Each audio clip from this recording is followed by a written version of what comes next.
Je crois aux forces de l'esprit.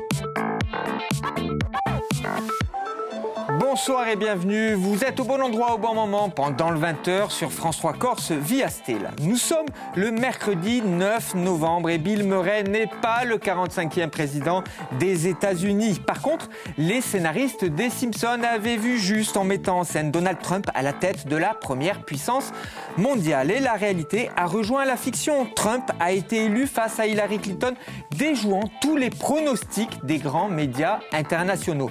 Comment lire cette victoire? Par la philosophie, évidemment. Il y a quelques jours, Edgar Morin nous exhortait à changer de civilisation, fustigeant la période actuelle en dénonçant l'absence d'espérance et de perspective. Le libéralisme économique combiné au repli identitaire, et c'est ce qu'Edgar Morin appelle la barbarie du calcul et du chiffre. L'espérance, elle, doit se trouver du côté de la culture. En ces moments d'incertitude, il est bon de relire Edgar Morin pour comprendre les tumultes de notre temps.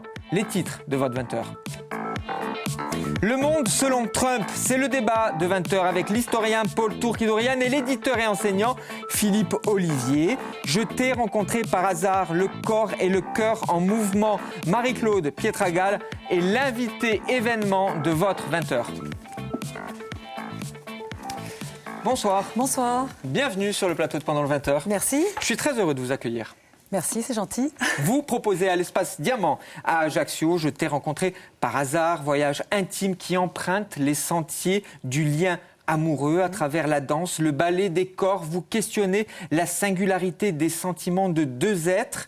Barthes a dit, c'est l'originalité de la relation qu'il faut conquérir. C'est comme cela que vous avez conceptualisé votre ballet.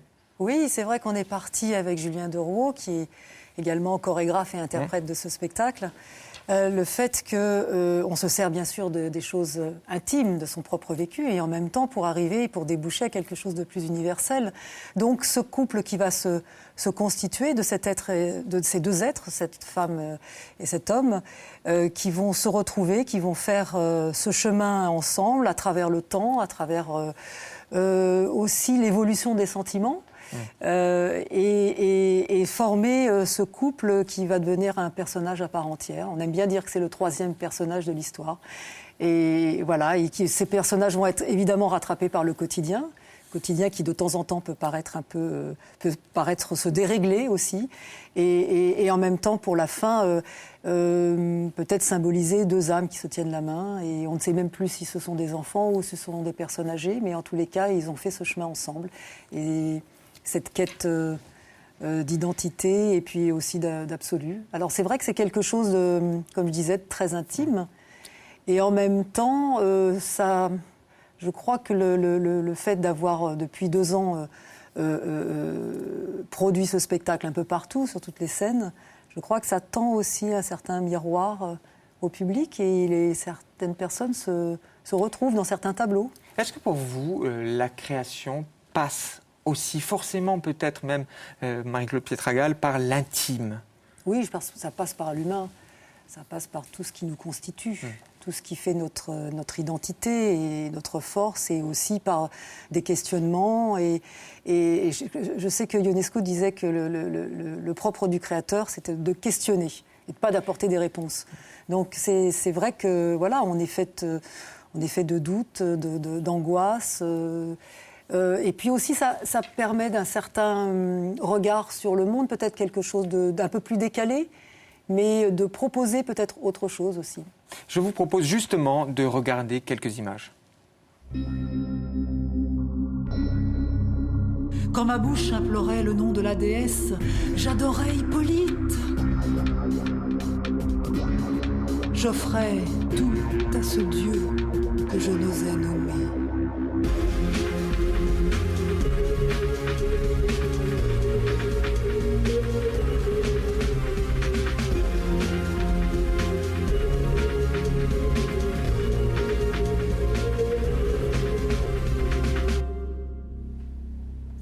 Vous posez la question, qu'est-ce qui est déterminant dans une rencontre amoureuse? Le corps en mouvement, un sourire, un regard, c'est tout cela? Oui, c'est quelque chose d'impalpable, c'est l'étincelle, c'est le fait que ça soit lui et elle, on ne sait pas vraiment pourquoi.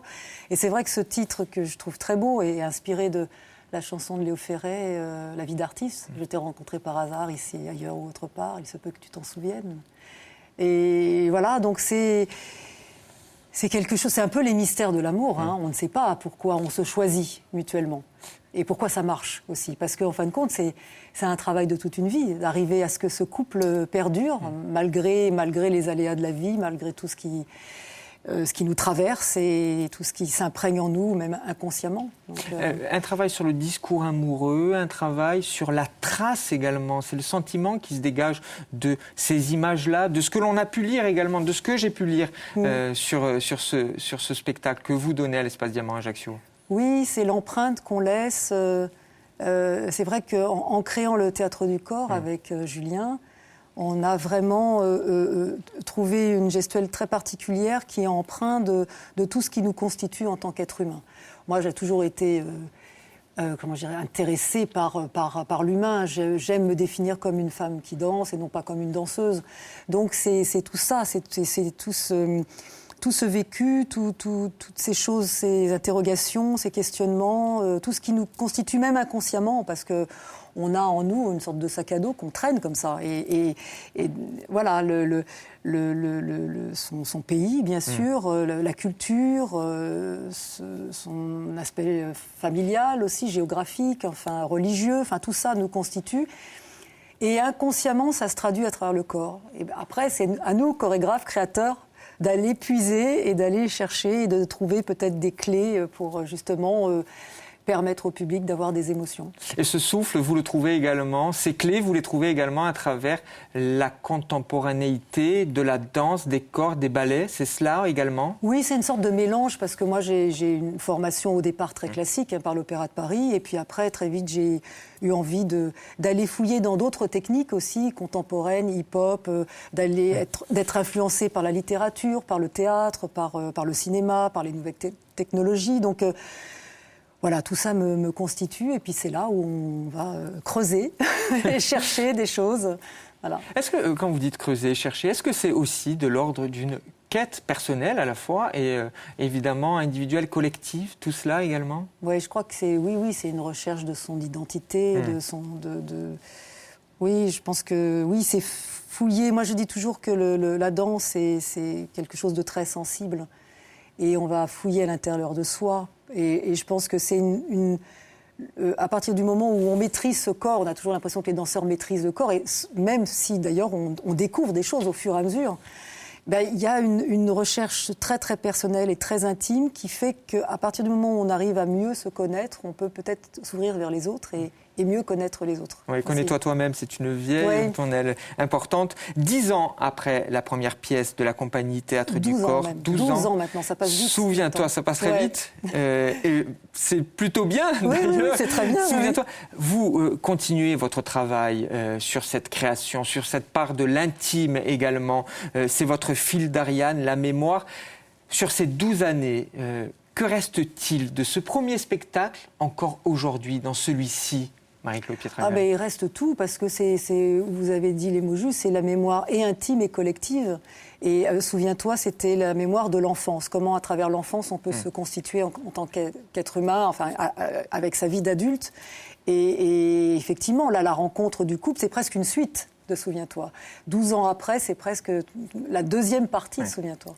Donc, voilà, avec Julien Deroux, on a toujours basé notre travail sur les rapports humains, sur le rapport à l'autre, que ce soit l'individu ou le groupe ou le collectif. Des créations ouvertes à l'autre, c'est aussi cela que vous nous proposez. Ouvert sur l'autre, ouvert à l'autre. Oui, absolument. Je t'ai rencontré par hasard, Marie-Claude Pietragal et Julien Deroux. C'est à l'Espace Diamant à Ajaccio. C'est fortement recommandé par toute l'équipe de Pendant le 20h. Évidemment, merci beaucoup d'avoir accepté mon invitation. Si vous me permettez encore un petit mot, évidemment, je suis très contente de venir en Corse à chaque fois. Parce que voilà, c'est un retour aux racines. Pour moi, c'est quelque chose de très symbolique à chaque fois que je viens sur l'île. Les racines, la mémoire, la trace, on a évoqué tout cela avec tout vous. à fait. Merci beaucoup. Merci beaucoup. Au revoir. Au revoir. Il a déjoué tous les pronostics. Donald Trump est devenu le 45e président des États-Unis d'Amérique. Le monde selon Trump. Nous en parlons avec l'historien Paul Tourki-Dorian et l'éditeur et enseignant Philippe Olivier. Bonsoir messieurs. Bonsoir Philippe. Bienvenue, mon cher Paul. Merci. Bonsoir. Bonsoir. Je disais d'ailleurs que capillairement, vous preniez un peu de Trump en ce moment. American Great Again. Yeah. Voilà, et c'était le slogan de campagne de Donald Trump. Alors, si vous me le permettez, on va faire un petit peu de com politique, d'abord sur la forme.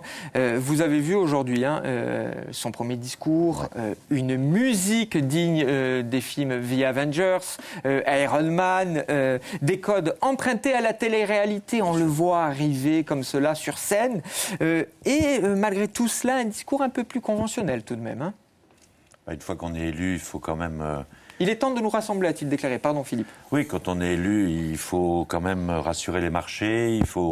On prend la stature internationale, donc on ne peut plus dire n'importe quoi. On peut faire un peu moins le clown quand même.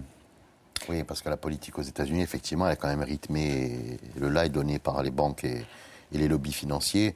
Et on s'est bien très vite aperçu dans la nuit, au fur et à mesure que les États et que les grands électeurs tombaient du côté de Trump. 279, grands électeurs. C'est ça. Que les marchés commençaient à avoir des petits frissons, voire des gros tremblements.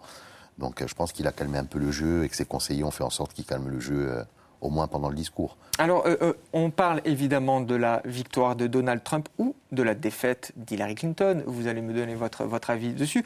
Parce que c'est une élection qui concerne le monde entier, qu'on ne s'y trompe pas.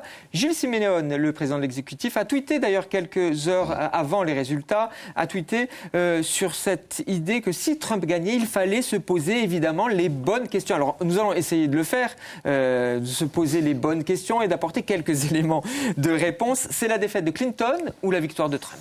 C'est la défaite d'Hillary Clinton. Clinton et Obama d'ailleurs. Hein. Voilà, c'est là où je voulais en venir. C'est la défaite de Barack Obama, c'est la défaite de l'establishment, c'est la défaite de l'intelligentsia made in New York, Manhattan, etc. C'est quelque part la victoire de Trump, c'est la victoire de l'homme de la rue, même si Trump est un milliardaire, qu'il sort de l'immobilier, enfin des sociétés immobilières et en même temps de la télé un peu poubelle. Bon, après la télé américaine, on sait très bien que c'est pas non plus une référence en matière culturelle, mais voilà, c'est quand même quelqu'un qui parle comme les gens de la rue et qui est rejeté par toute cette intelligentsia. Donc je dirais plus que la victoire de Trump et la défaite de Clinton-Obama, mais je dirais que c'est le rejet massif vraiment de la politique, je dirais spectacle américaine, qui prend les gens un peu pour des idiots. Alors c'est paradoxal, c'est le rejet massif de la, selon vous Paul, c'est le rejet massif de la politique spectacle, mais il est l'essence même de la politique spectacle Trump. N'oublions pas, c'est une personne qui a fait justement de la télé-réalité il y a quelques années, qui joue des codes, qui déconstruit son discours, qui ose vraiment le populisme comme presque pensée politique construite pour le coup avec lui, hein, Philippe. Oui, parce qu'il a compris, en connaissant bien la télévision et ses ficelles et ses codes, qu'il fallait parler au peuple. Alors c'est dangereux, mais en même temps, on voit bien que le peuple, il en avait assez, comme disait Paul, de l'intelligentsia, de l'establishment, d'une Hillary milliardaire qui voulait succéder à plusieurs mandats après à son mari. Que finalement, une des questions qu'on peut se poser, c'est Obama, très bien, c'était le premier président noir, démocrate, 2 mandats, mais qu'est-ce qui a vraiment changé ? Et je pense que l'homme de la rue, comme disait Paul, mais aussi le blanc, qui évidemment n'était pas à l'honneur sous la présidence d'Obama, parce qu'il voulait sa revanche quelque part, parce que le blanc macho, 35-45 ans, et c'est ça l'électorat de Trump, finalement, moi ce qui m'étonne, c'est les sondeurs. Je vais faire Trump wrong. Ce qui m'amuse, c'est les sondeurs. Voilà. C'est qu'ils n'ont pas vu, mais bon. C'est justement parce qu'ils se sont basés sur ça que tous nos joyeux drilles et nos politologues de toutes les chaînes concurrentes de France et de Navarre se sont complètement gourés et ont pris une grosse gifle. Parce que là aussi, c'est une gifle à tout ce qui est chaîne d'information permanente, etc. C'est qu'on a considéré que Trump, il avait son électorat chez les bourrins. Sauf que c'est faux. Et c'est pas que chez les Blancs. On l'a vu d'ailleurs dans les derniers jours, il a été soutenu aussi par des associations de natifs, d'Indiens. Il y a aussi un gros électorat parmi les Afro-Américains, etc., etc. Trump, c'est pas que le candidat réellement de l'abruti qui se nourrit de télé-réalité. C'est le candidat, qu'on aime ou qu'on n'aime pas, c'est le candidat du rejet. Moi, je pense que réellement, c'est un rejet. Du rejet massif. des élites. Ah ouais, complètement. Oui. Du rejet des castes. On revient sur castes. un débat qu'on avait eu.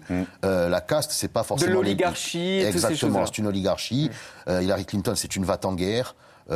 Qui se réjouit beaucoup plus publiquement. interventionniste que Barack Obama, d'ailleurs. Que Barack aussi, Obama et que Trump, il faut le savoir, qui souhaite renforcer l'OTAN, qui est quasiment tout aussi isolationniste. Enfin bon, c'est quand même quelqu'un qui fait peur aussi. Alors, ce matin, dans Libération, le journaliste Johan Höfnagel écrit ceci, et j'aimerais vous faire réagir. Nous ne nous y trompons pas, la première puissance mondiale est désormais aux mains de l'extrême droite. La moitié des Américains ont voté en toute conscience pour un candidat raciste, menteur, sexiste, vulgaire et haineux. Encore une fois, le lit-il par le prisme européen ou ce sont aussi des questions qui vont peut-être nous donner des éléments de réflexion, des perspectives pour les élections bientôt présidentielles françaises? Oui, il faut voir déjà ce que Trump va faire entre le discours électoral et la réalité politique, comme je disais tout à l'heure, qu'elle soit économique, qu'elle soit internationale ou qu'elle soit intérieure. Bien sûr, il se replie sur les frontières intérieures, bien sûr le protectionnisme, bien sûr l'outrance. Mais l'outrance, comme toujours dans le populisme, c'est pour aussi trouver des votes. Moi, ce qui m'a étonné, c'est Michael Moore, qui fait un article au mois de juillet.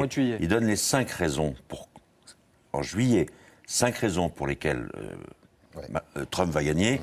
La première étant les 4 États bleus qu'il fallait passer en rouge, Wisconsin, Pennsylvanie, Floride, et le 4e, je ne sais plus. Et que ces 4-là sont tombés dans son escarcelle, première raison. La deuxième raison, c'est une partie du vote blanc, 35-45 ans. La troisième, c'est le rejet de cette gauche démocrate qui prétendument faisait mieux que tout le monde. 4, c'est le mépris de la Vox Populi.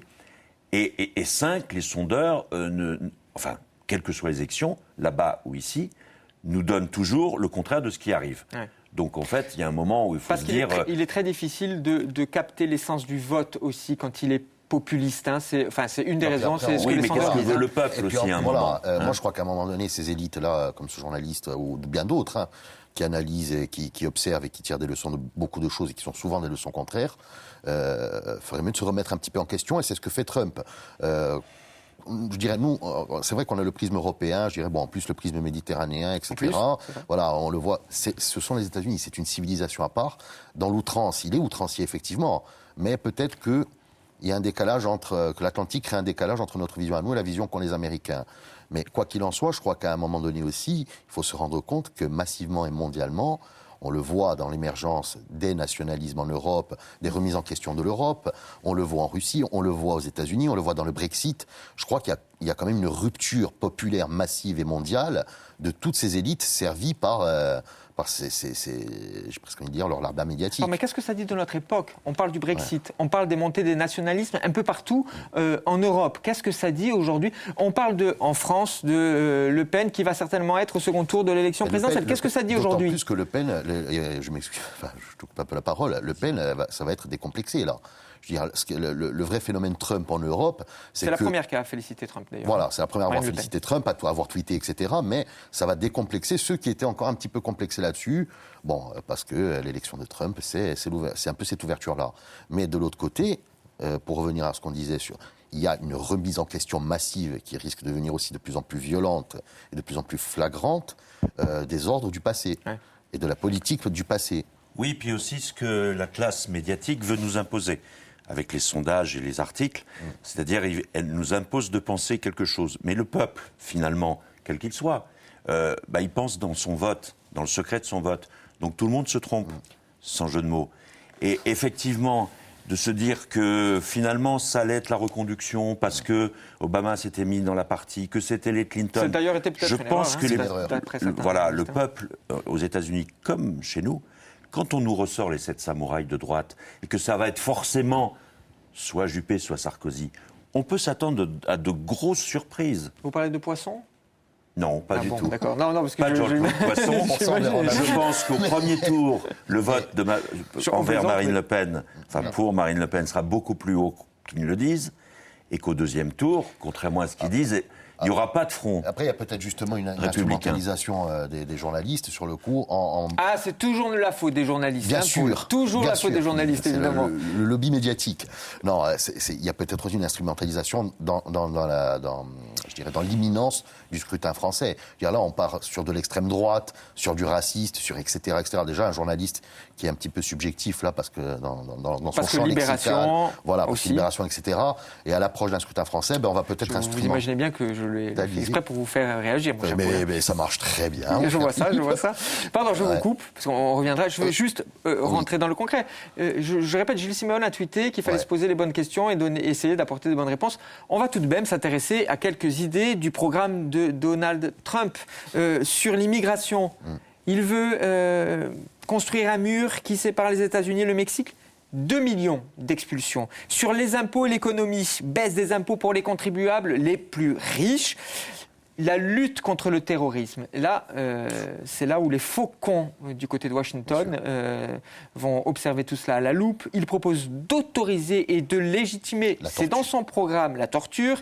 Il a également appelé à tuer les familles des terroristes dans le but de dissuader les candidats au djihad. Et il mettra en place des contrôles forts, extrêmes, aux frontières. Ensuite, côté santé, la fin de l'Obamacare. Qui n'a jamais commencé. Qui a jamais véritablement commencé. D'ailleurs, Hillary Clinton allait plus loin que l'Obamacare. L'Obamacare, c'est l'assurance maladie votée par l'administration Obama. La fin de la lutte contre le réchauffement climatique. Il va annuler l'accord de Paris sur le climat. Il supprimerait l'agence de protection de l'environnement. Voilà, c'est donner quelques clés, juste quelques clés de compréhension tout de même, pour savoir où il se trouve, de quel côté. Mais entre ce qu'il annonce et ce qu'il fera, vous savez bien, hélas, que les promesses électorales ne sont jamais tenues. Hélas pour le là, coup, heureusement. Non, mais heureusement, là.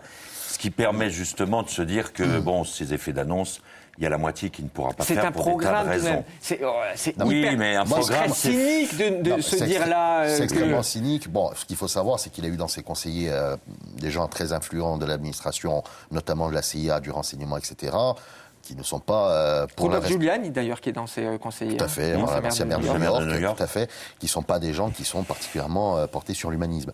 Donc voilà, en fait, c'était son programme, je dirais plus d'effet d'annonce, d'effet de manche. Il a annoncé ce genre de choses pour gagner justement le vote de la rue, puisque les Américains veulent être protégés. Il y a quand même le traumatisme du 11 septembre qui est toujours très vivant, le Patriot Act qui est toujours en vigueur, etc., etc. Donc il joue sur ces codes-là. Mais il va peut-être derrière, effectivement, se calmer. Ce qui est intéressant avec tout ça, c'est qu'il fait peur même aux siens. Et c'est réellement le fou avec un F majuscule, pas pathologique, mais le fou dans le jeu, c'est-à-dire qu'il est capable de tout.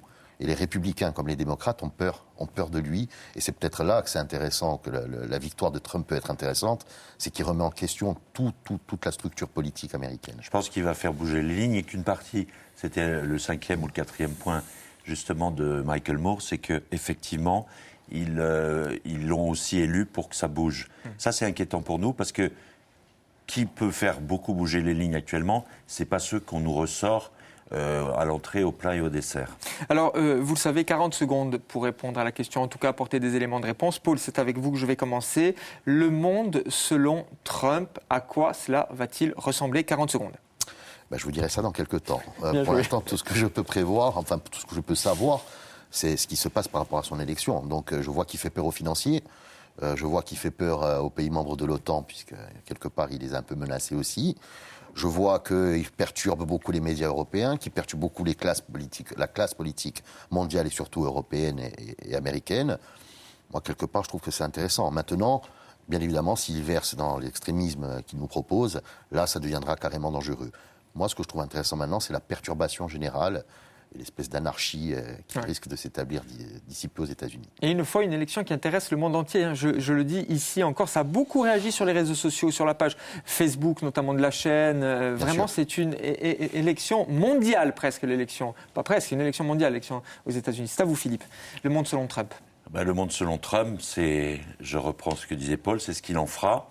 Mais je pense qu'il en fera beaucoup moins que ce qu'il dit. Je l'ai dit plusieurs fois, parce que les effets d'annonce sont jamais, vous savez, dans la première puissance encore mondiale, il y a derrière tout un cadre qui fait qu'on est obligé de se calmer, qu'on est obligé... Le Congrès, le Sénat. Le Congrès, le Sénat, les relations internationales, effectivement les relations, enfin pas les relations, mais les échanges économiques, la finance, fait que, évidemment, c'est inquiétant. Évidemment, il a un côté un peu incroyable, mais incredible. Mais que finalement, il va être obligé de... Il va être obligé de se remettre dans des rails. Oui, souvent, d'ailleurs, l'ensemble des présidents aux États-Unis gouvernent au centre. Il y a le jeu à Washington qui est ainsi. Juste en marge du vote pour la présidentielle, 3 États ont choisi de légaliser l'usage du cannabis à des fins récréatives. Il s'agit du Massachusetts, de la Californie et du Nevada. C'est aussi cela. Et pas du gnôle, ouais. Oui, pas du gnôle, en effet. Oui. C'est aussi cela, Trump et l'Amérique aujourd'hui. Merci beaucoup à vous deux. Merci Philippe. Merci à vous de nous avoir suivis. Vous pouvez revoir cette émission sur le site internet, sur la page Facebook de France 3 Corse Vie Astel. Restez sur notre chaîne, évidemment. Je vous dis à très vite sur France 3 Corse Vie Astel pendant 20h.